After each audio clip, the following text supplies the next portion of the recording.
Bonjour et bienvenue sur Test Talk, la chronique conso de Test Achat. Aujourd'hui, on va s'intéresser à un sujet qui concerne tous les consommateurs et toutes les consommatrices puisqu'il s'agit de la garantie légale en Belgique. Et pour répondre à toutes nos questions sur le sujet, nous sommes avec Anne Moriot, la spécialiste Test Achat. Bonjour Anne. Bonjour. Alors, on va rentrer directement dans le vif du sujet. J'ai acheté un smartphone et après 2-3 mois, l'écran commence à clignoter. Qu'est-ce que je fais ? Est-ce que je peux retourner en magasin pour le rendre, pour demander un remboursement, par exemple ? Eh bien, le remboursement est plutôt exceptionnel dans le système de la garantie légale. Donc, pendant 2 ans après l'achat, si un problème, si un quelconque problème, par exemple un défaut, mais aussi une panne, on peut se retourner contre le vendeur et demander en principe le remplacement ou la réparation du produit. Ok. En principe, c'est le choix du consommateur. Donc, c'est le choix du consommateur et quoi qu'en disent les vendeurs, parce que souvent ils disent que c'est à eux de choisir, mais non, c'est bien le consommateur qui a ce choix, sauf si ce choix n'est pas raisonnable. Donnons un exemple. J'ai acheté un lave-linge, il y a un petit problème qui est vite réparé en mettant un nouveau caoutchouc. Dans un cas pareil, il ne faudra pas exiger le remplacement de l'appareil. Est-ce que je suis obligée de rendre l'appareil avec, typiquement un lave-linge, tout l'emballage et la facture ou bien... Il ne faut pas garder l'emballage original, pas du tout, il n'y a aucune raison de le faire. Par contre, la facture non plus, ce n'est pas légalement prévu qu'il y ait la facture. Mais d'une façon ou d'une autre, si vous vous retournez contre un vendeur, il faudra prouver que d'une façon ou d'une autre, que vous ayez acheté le produit chez ce vendeur. Ouais. Et alors la facture est bien sûr plus facile, un document facile. Okay. Mais on peut aussi le prouver, par exemple avec un virement ou avec un ticket de caisse ou ce genre de choses. Il ne faut pas forcément la facture, mais il faut bien démontrer qu'on a acheté le produit chez le vendeur. Souvent, un réflexe du vendeur, ça va être de me renvoyer vers le fabricant en me disant en fait, c'est pas vraiment notre problème, il faut contacter directement la marque. Est-ce que c'est quelque chose qu'ils peuvent faire ou pas ? Légalement, non. Légalement, il est clair, vous pouvez vous adresser au vendeur, point, et uniquement au vendeur. Donc là, la loi est très claire. Mais souvent, effectivement, c'est quand même intéressant quand le vendeur vous propose ça, de contacter le fabricant, parce que le fabricant, il a sans doute un service après-vente qui pourra peut-être vous aider plus rapidement. Mais si là, il n'y a aucune solution, c'est bien le vendeur à qui vous devez vous adresser. Souvent, le vendeur ou le fabricant d'ailleurs va essayer... moi j'ai toujours un peu peur qu'il me pose des questions. Oui, mais vous l'avez pas fait tomber par exemple votre téléphone, ou bien est-ce que vous l'avez pas mis sous la pluie ? Oui, ça arrive souvent. Mais là, ne vous en faites pas trop parce que il y a une présomption légale. Il y a une présomption que tout ce qui advient dans les 2 ans, donc pendant la période de la garantie légale, était déjà présent au moment de l'achat.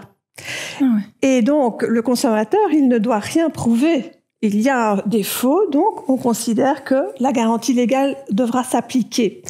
Par contre, le vendeur, s'il vous dit oui, mais vous l'avez mal utilisé, vous l'avez jeté, vous l'avez cassé vous-même, là, c'est à lui de le prouver. Et en pratique, ce n'est pas du tout facile. Non, la charge de la preuve est plus compliquée. Voilà. Ok, et donc, imaginons, je choisis une réparation, donc je dois le renvoyer probablement au fabricant. Est-ce que c'est moi qui dois les prendre à ma charge, aller à la poste et payer pour que ce colis soit renvoyé ou pas ? Peut-être à la poste, oui, mais en principe, ça ne peut rien vous coûter. Donc, que ce soit le renvoi, les frais de renvoi, la main-d'œuvre, les pièces de rechange, là, ça ne peut rien vous coûter. Tout ça est gratuit. Quand l'appareil est remplacé ou réparé, est-ce que la garantie revient à 0 ou pas ? Non. Et ça, c'est parfois il y a parfois quelques confusions à ce niveau-là.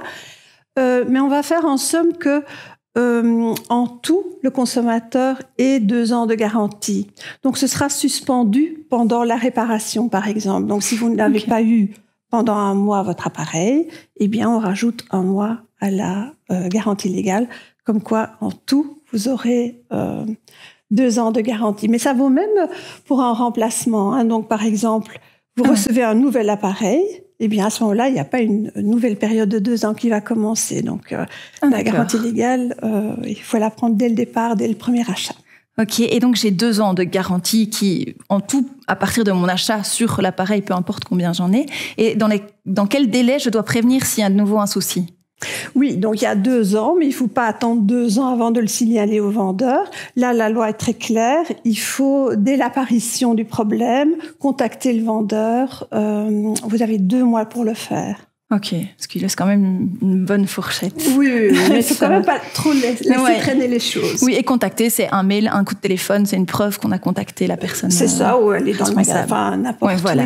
Oui. Mais gardez la preuve, oui. Ça va. Est-ce que tu as d'autres petits conseils ou d'autres...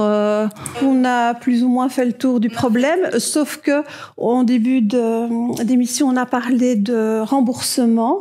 Eh bien, j'ai dit que c'était exceptionnel, mais ça ne veut pas dire que ça ne pourra jamais se faire. Si, par exemple, parfois, le remplacement ou la réparation n'est pas possible. Par exemple, le modèle que vous avez acheté n'existe plus. Ou ça traîne, ça demande vraiment trop de temps pour avoir une solution.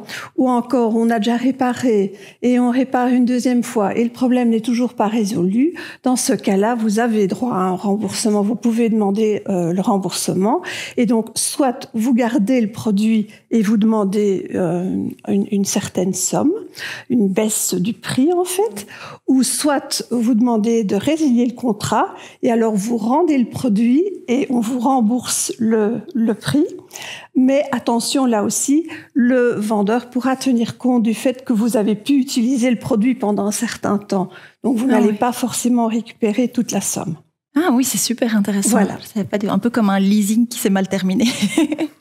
Une location qui s'est mal terminée. Super. Bon, je vais essayer de résumer. Arrête-moi si je me trompe. Comme ça, je suis sûre de ne pas dire de bêtises. D'accord. Donc, il faut retenir quelques points. On a un problème avec un produit.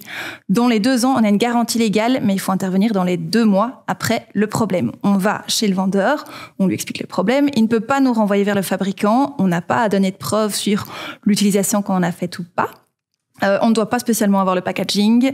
C'est toujours mieux d'avoir le ticket de caisse ou une preuve qu'on a payé dans ce magasin-là le produit.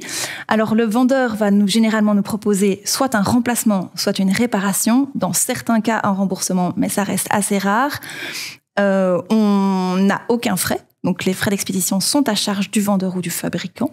Et puis, dès qu'on reçoit le produit, la garantie n'est pas remise à zéro. Elle continue avec une pause, le temps de la réparation ou du temps de remplacement. C'est juste super. Merci beaucoup. On espère que ce test talk vous a beaucoup aidé et surtout, vous n'aurez pas trop à l'utiliser dans la vie, mais probablement que si. Et si vous avez déjà eu une expérience dans ce style-là, n'hésitez pas à nous le laisser en commentaire. Et puis, si ce test talk vous a intéressé, n'hésitez pas à le partager autour de vous, à commenter, à liker, à vous abonner à notre chaîne. Et on se retrouve très bientôt pour un nouveau test talk. Merci Anne.